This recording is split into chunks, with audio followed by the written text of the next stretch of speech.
Good evening बच्चों।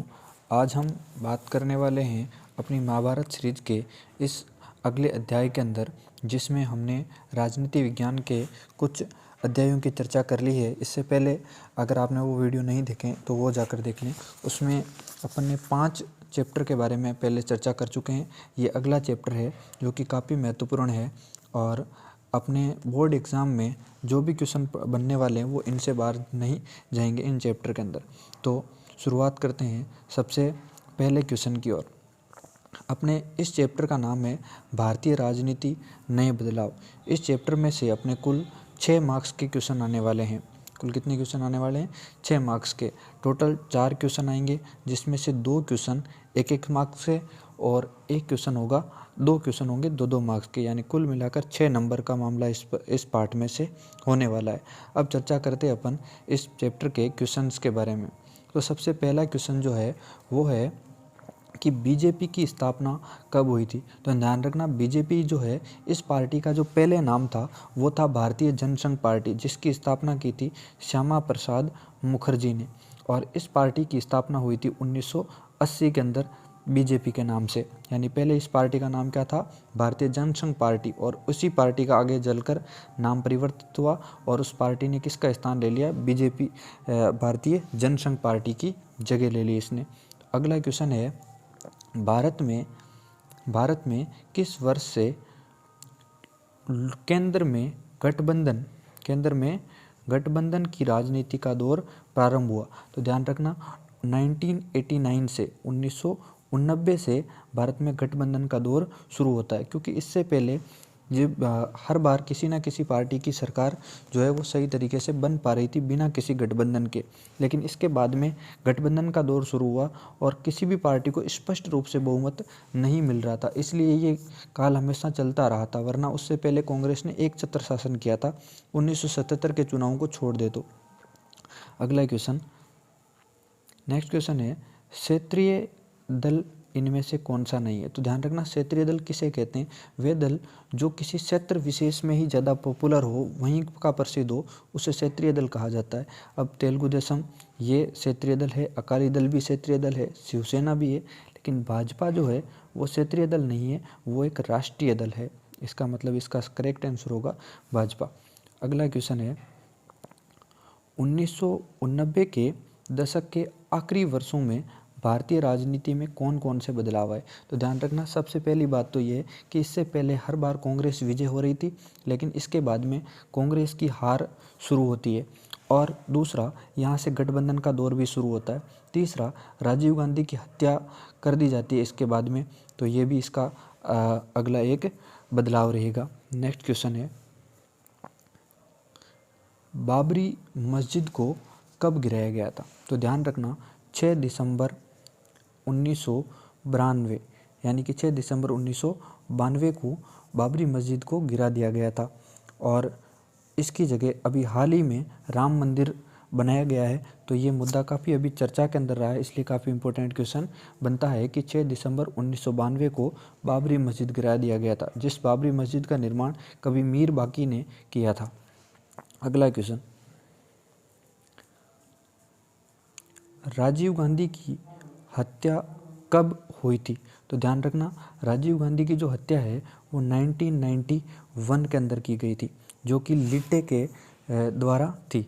राजीव गांधी ने लिट्टी के लिए काफ़ी हस्तक्षेप किया था श्रीलंका में, जिसकी वजह से तमिल लोग काफ़ी नाराज़ हो गए थे और उसी लिट्टे के समर्थकों ने राजीव गांधी की हत्या कर दी। अगला क्वेश्चन, गठबंधन की राजनीति से आप क्या समझते हैं। तो ध्यान रखना, गठबंधन का मतलब क्या होता है? गठबंधन का अर्थ है जब किसी भी पार्टी को स्पष्ट रूप से बहुमत नहीं मिलता है, तब कुछ पार्टियां साथ में आकर और गठबंधन बनाती है और फिर सरकार बनाती है, तो उसको गठबंधन की सरकार कहा जाता है। तो ये गठबंधन की राजनीति है, जिसमें जब पार्टियों को बहुमत नहीं मिलता तो वो साथ में चुनाव लड़ती है और जिस पार्टी को बहुमत मिल रहा होता है हर बार, उस पार्टी को हरा देती है। अगला क्वेश्चन,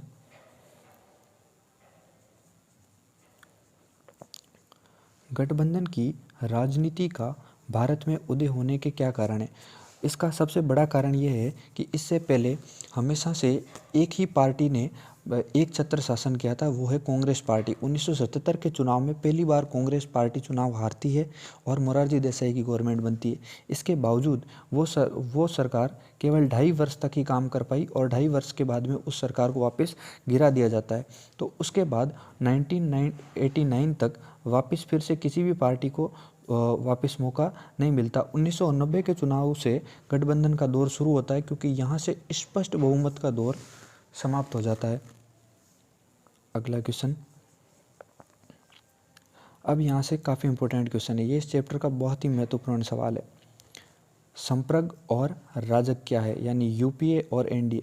ध्यान रखना, संप्रग का मतलब है संयुक्त प्रगतिशील गठबंधन और राजग का मतलब है नेशनल डेमोक्रेटिक अलायंस, यानी कि राष्ट्रीय जनतांत्रिक गठबंधन। ये जो संप्रग है वो बीजेपी का गठबंधन है और ये जो एनडीए है वो कांग्रेस का गठबंधन है। ये गठबंधन सबसे पहली बार राजग वाला जो है वो आया था 1999 में, जबकि बीजेपी वाला जो है यूपीए जो है वो 2004 के अंदर आया था। यानी बीजेपी और उसकी सहायक जो पार्टियां वो सब गठबंधन बनाती है, तो उसको कहा जाता है यूपीए, और कांग्रेस और उसकी सहायक पार्टियों का गठबंधन है एनडीए।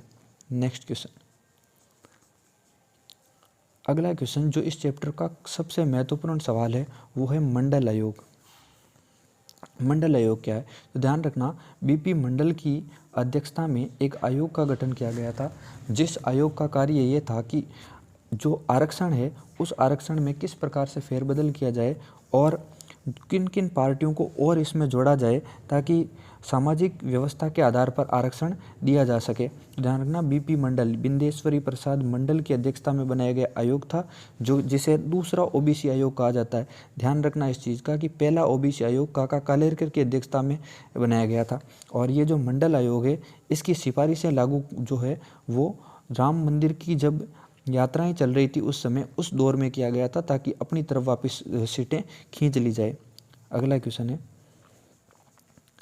बाम सेप क्या है, तो ध्यान रखना, बाम सेप जो है ये है backward and minorities servant employees federation, यानी ये गरीब और वंचित जो तबके के लोग हैं, अल्पसंख्यक जो लोग हैं, दलित जो लोग हैं, उन लोगों के लिए एक बनाया गया संगठन है जिसका नाम क्या है, बाम सेप।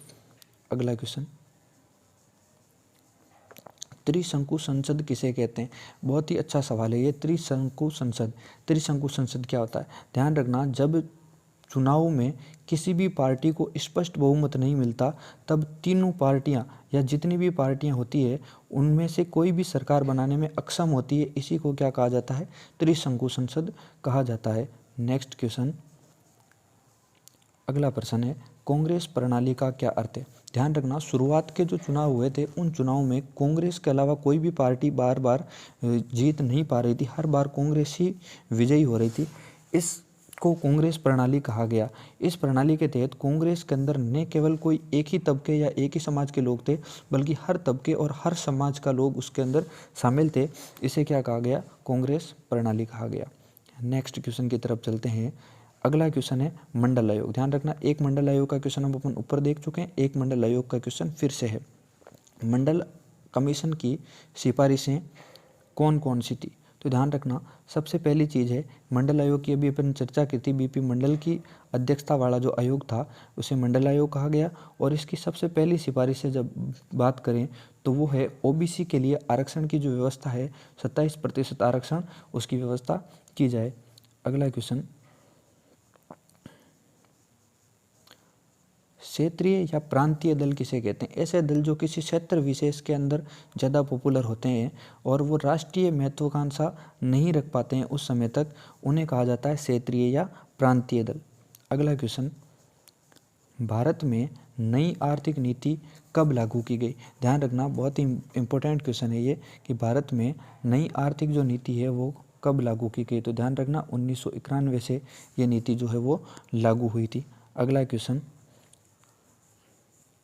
हिंदुत्व या हिंदूपन जो है इसकी सबसे पहले प्रयोग किसने किया था, तो ध्यान रखना, हिंदुत्व की सबसे पहले बात करी थी वीडी सावरकर ने।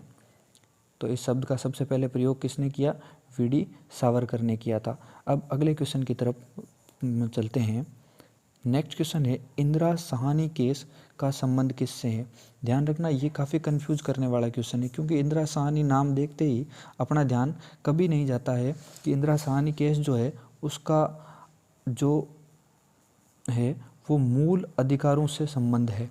तो ध्यान रखना इंदिरा साहनी केस का संबंध किससे है, मौलिक अधिकार या फंडामेंटल राइट्स से है। अगले क्वेश्चन की तरफ चलते हैं। 1984 व 1990 के आम चुनाव में कांग्रेस को कितनी सीटें मिलती है। तो ध्यान रखना 1984 का जो चुनाव है उसमें कांग्रेस को आज तक सबसे ज़्यादा सीटें मिली है, वो है 415 सीटें। और 1990 का जो चुनाव है इसमें बहुत ही कम सीटें मिली थी, 197 सीटें, 197। ध्यान रखना ये वाला क्वेश्चन पूछा जा चुका है, वेरी इंपॉर्टेंट क्वेश्चन था, लेकिन अब गवर्नमेंट चेंज हुई है तो इसका चांस थोड़ा कम है। इसको थोड़ा ज़रूर ध्यान में रख लेना कि सबसे ज़्यादा सीटें कब मिली थी। तो 415 सीटें मिली थी 1984 के चुनाव में, राजीव गांधी के नेतृत्व में लड़ा गया था। अब चलते हैं इस चैप्टर के अंतिम क्वेश्चन की तरफ। बसपा की स्थापना कब हुई, इस पार्टी के संस्थापक कौन थे। तो ध्यान रखना कि जो बसपा पार्टी है इसके संस्थापक कौन थे, काशीराम। इस पार्टी के संस्थापक कौन थे, काशीराम। इसके साथ अपने इन क्वेश्चनों का समापन होता है और यहाँ पर अपना जो चैप्टर है वो कंप्लीट हो जाता है। तो अपनी तैयारी को इसी प्रकार से बेहतर बनाने के लिए अपने चैनल से जुड़ें और इस पर जितना भी कंटेंट आपको उपलब्ध करवाया जा रहा है उसका अच्छे से अध्ययन करें। आपको और कुछ भी पढ़ने की आवश्यकता नहीं होगी। पॉलिटिकल साइंस के अंदर हमारा टारगेट है वो है 100 मार्क्स में से 90+ मार्क्स कम से कम लेकर आना। तो ध्यान रखें इन चैप्टर का अच्छे से रिवाइज करना, बार बार अध्ययन करना इन क्वेश्चनों का।